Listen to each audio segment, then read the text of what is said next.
The science is clear on the triple planetary crisis of climate change, nature and biodiversity loss, and pollution and waste.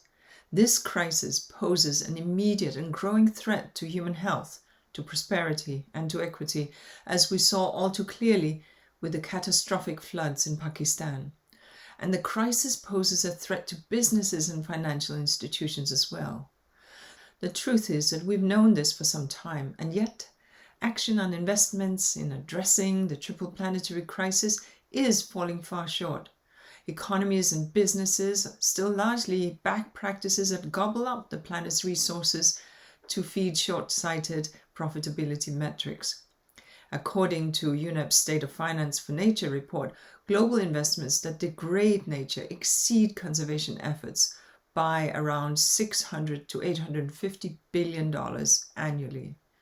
Sustainability-oriented investments need to triple by 2030 to meet climate, biodiversity, and land neutrality goals.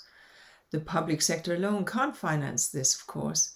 We need to align private sector finance with efforts to protect and restore the natural assets that underpin human well-being. This has been UNEP FI's core mission for 30 years, working with the financial industry to deliver positive impacts and put the needs of people and planet at the core of business strategy and operations. UNEP FI has worked with members to develop frameworks and partnerships that allow financial institutions to strategically align financial flows while joining a global movement to drive change and create opportunities for sustainable, prosperous growth. At this time, nearly 300 banks, representing almost half the global banking sector, are implementing the principles for responsible banking. And over 100 insurers, reinsurers, and brokers, representing about 1/3 of the world premium volume, have adopted the principle for sustainable insurance. And under the UN-convened Net Zero Alliances, over 200 banks, insurers, and asset owners have committed to aligning their portfolios with net zero goals. Now, we are on the right trajectory, but so far it's a planning and promises trajectory, which, while welcome, isn't going to get the job done. The rest of this year could be pivotal for climate and nature. The financial sector can help this pivot by putting their shoulders to the wheel.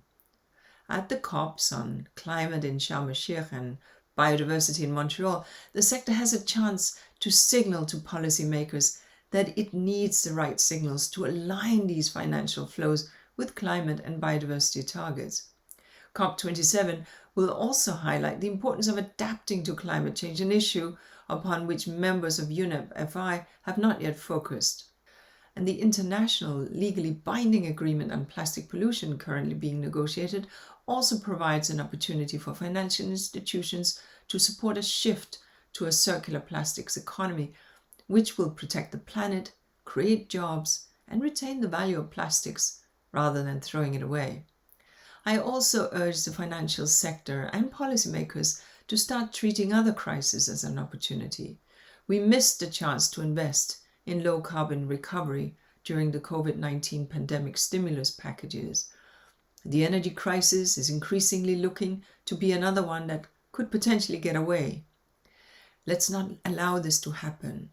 How many more golden opportunities to invest in a low-carbon, circular and resilient future can we afford to miss? The answer is none.